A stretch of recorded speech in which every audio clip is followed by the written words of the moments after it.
Well, this is a review that should have been done last night, but you get it today. Little explanation here. I live in Minnesota, and if you don't know, we had a big, severe storm last night.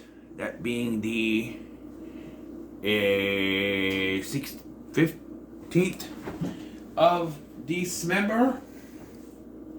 It's the 15th of December. That was yesterday. And, last night we had a big storm. I was in the middle of watching this when the storm started. I have maybe 20 minutes left. Maybe 15 minutes left of the movie. And my mom messaged me and said, hey, they're saying on the news that you need to get to your basements. So you should go downstairs, because I live in an apartment. So go downstairs to the hallway where you gotta, sit there. And so I did. And then the power went out. I'm thinking, okay, nothing big's really gonna happen. And I'll just come back and finish it into the review. The power went out. And that sucked for me because I have the white noise thing where I need to have some kind of noise like a fan or something in the background to help me sleep at night. The power eventually came on at 10 o'clock Central Time, but it was about around 7 o'clock Central Time that we had to go downstairs and the power went out and stuff. But came back, so here I am reviewing this movie for you.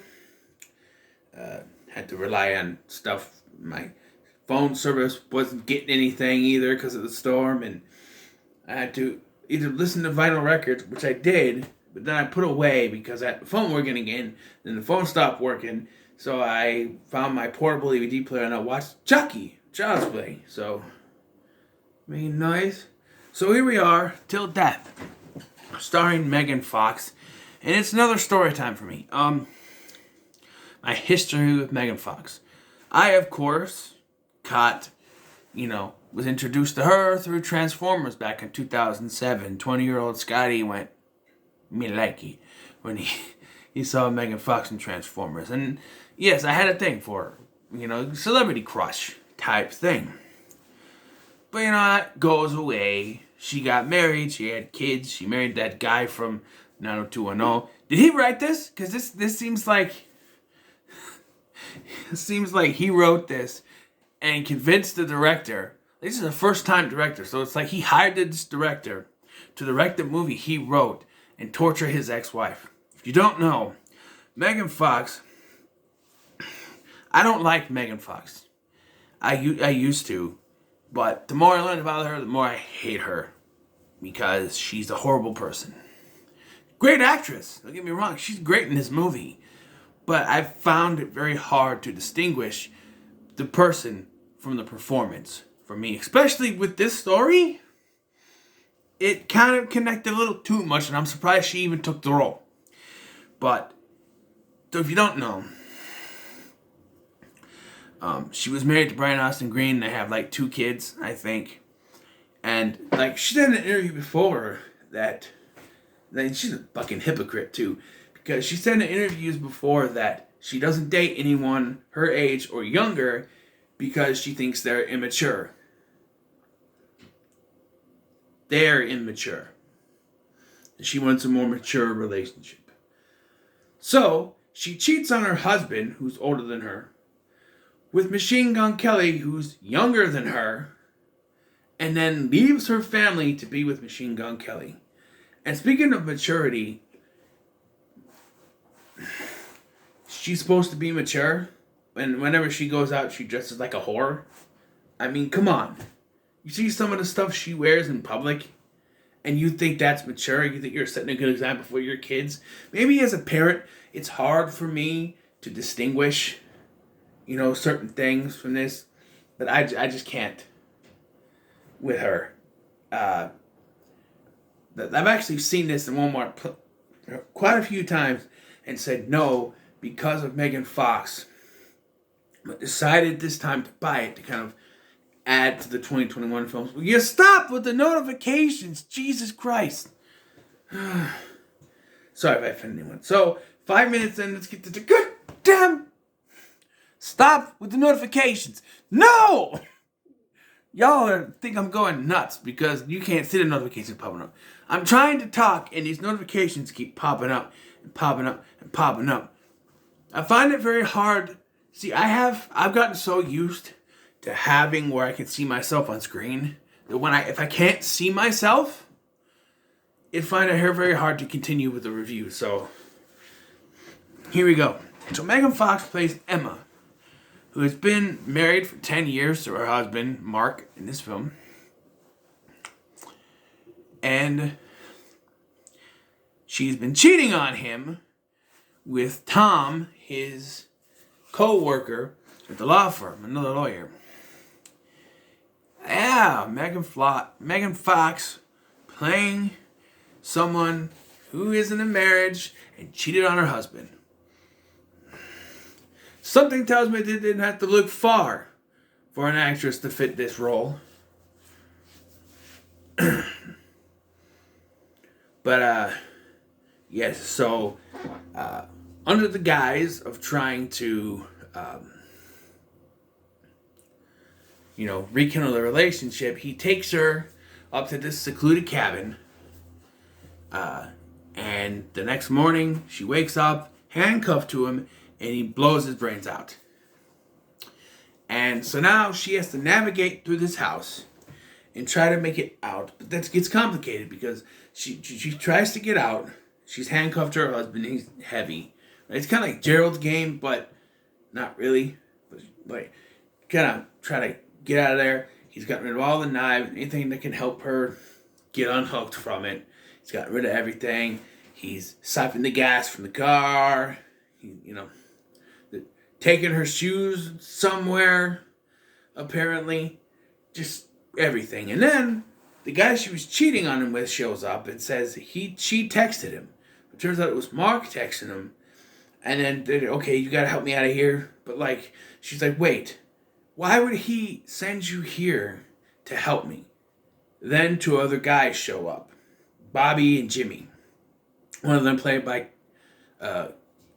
Callan Mulvey, who is in 300, Rise of an Empire, and Batman v Superman, Dawn of Justice is Anatoly Kanaisif. But anyway, I didn't know he was Anatoly at first until watching Arrow and stuff. But anyway, they show up, and apparently Bobby is someone that it's her fault he's in jail, I guess. So now he's trying to kill her, but they were promised diamonds for their, to kill her.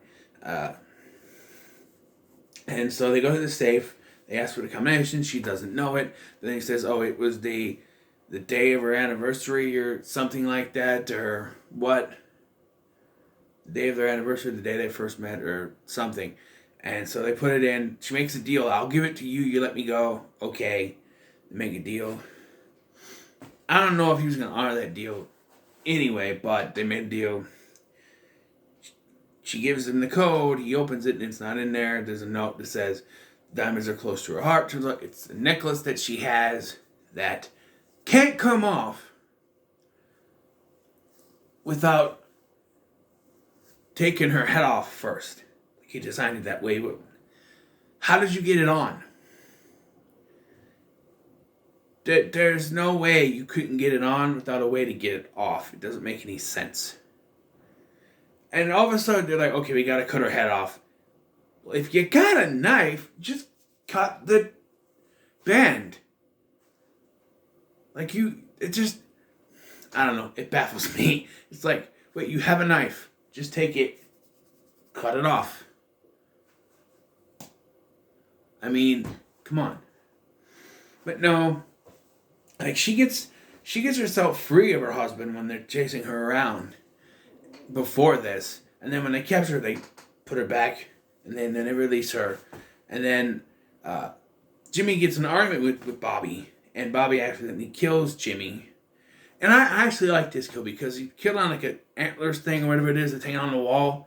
Whenever you see it in horror movies where they get killed, there's something that's hanging on the wall, they just hang there.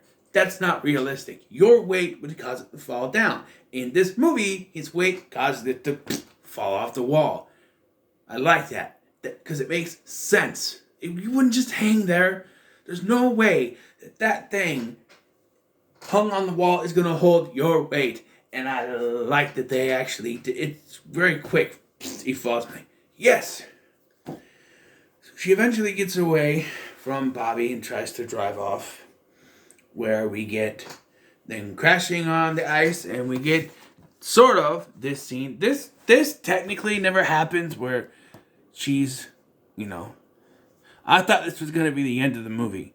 I actually thought it was going to be one of those survival things where she's trying to get out and eventually she decides she's going to walk, kind of like Gerald's Game, where her psyche is going to mess with her and she's going to hear, there's a scene where she's in the car and she starts it up and she hears his voice.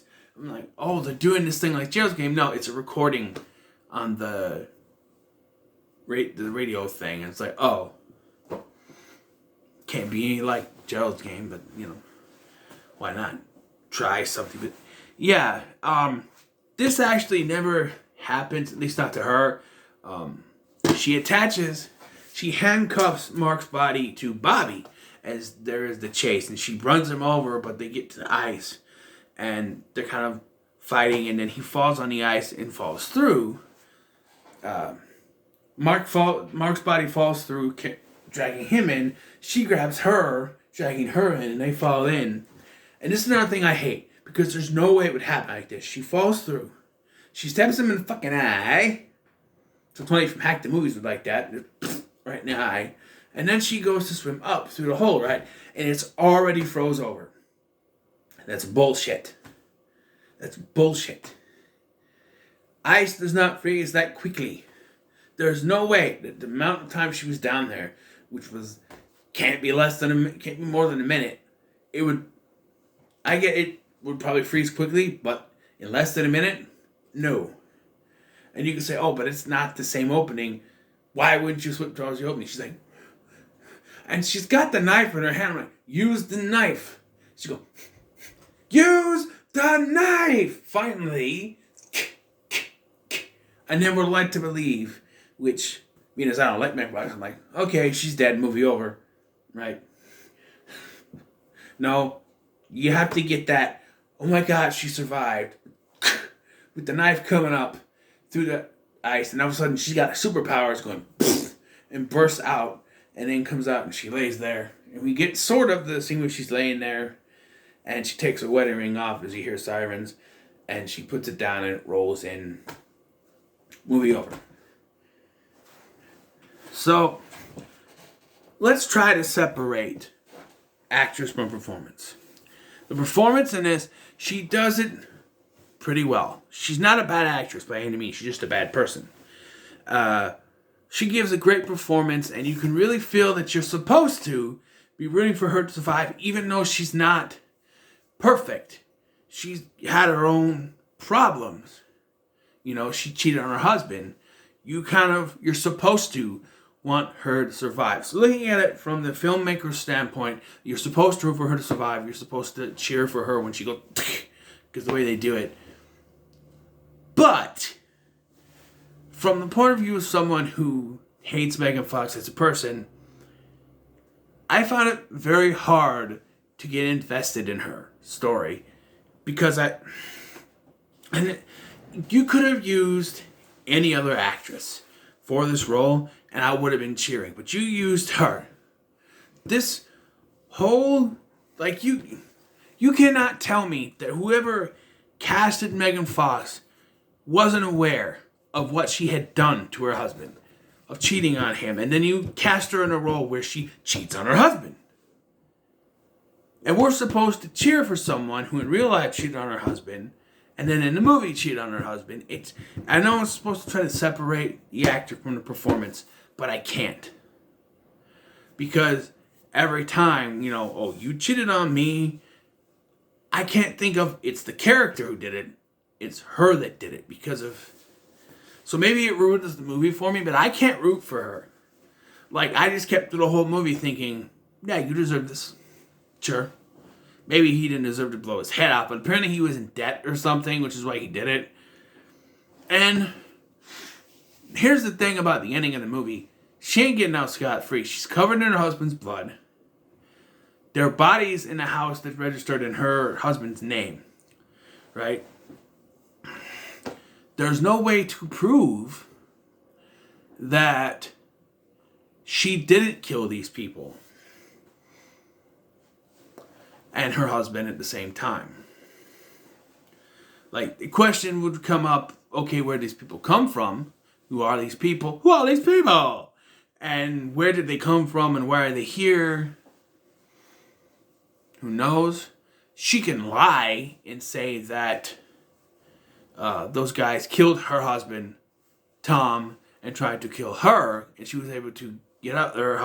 However, I don't think, no offense to women, but two big men couldn't fend off. Well, then again, this is a horror movie, so who knows? And a woman could, but nowadays women are strong. And I have no doubt that, I have no problem with her performance at all. If I'm going by performance, it's a great performance. But it's just that if her character was any other character than the character written for this film, it might be easier. But when, as soon as they said that, oh, she's been cheating on me, I'm like, no. No, I don't think I can root for her. And she deserves all this. I'm sorry. I don't know if she deserves to die, but no,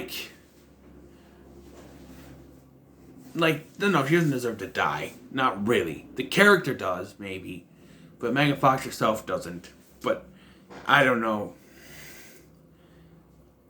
Even the character from the character standpoint, if you casted someone else, if you casted Jane Levy in this role, which it's just something that popped in my head, and she played this same character, she'd give you a good performance too, I think. But I think it would have, I don't know. But the fact that you cast Megan Fox, who actually cheated on her husband in real life, and then plays a character who cheated on her husband, it's got to be self-awareness. They had to have done this on purpose. I don't know. It's almost laughable. But you know what? Separating it from her, taking her out of the equation, I'm going to say middle of the road. Anyway. Just, I don't know. It's a middle of the road for me. Because even if it's not Megan Fox, like I said, take her out, put Jane Levy in or someone else in. It's still a woman who cheated on her husband. Does she deserve to die? No. But, take the thugs out and say that it's just a survivalist movie where she's stuck and she has to figure her way out. And he didn't do it to, try to kill her, but to torture her, for cheating on him or something. Something like that. And he's going to be in debt, so he's choosing to kill himself. Who knows? But it just, I don't know. It's that moral error, the morality thing where it's like, okay, so she cheated on you, so your first instinct is, she cheated on me, my financials not so good, I'm in debt, or whatever it was. He's going to go to jail, whatever it is. I'm just going to kill myself and then let my wife get out of this mess on her own. That'd be one thing. But no, I'm going to handcuff my wife to myself, shoot myself in the head, and then hire 2 guys to come kill her. Because I don't think being stranded there is going to be enough. It probably could be, but no. Because he also wants to kill the guy she cheated on him with, so there's that too. But Yeah, it's just a middle of the road movie. It's a little bit bumpy in the middle of the road, but yeah, it's not a bad movie at all. I do recommend it, but middle of the road, all things considered. So, what are your thoughts? This went a little long. What are your thoughts on Till Death? Let me know in the comments below. Make sure to like, share, and subscribe. Thanks for watching. I've been Scotty. I'm going to release a short video later tonight with an explanation of what's going on this weekend. Let's just say I need a break, so I'll see you. Bye.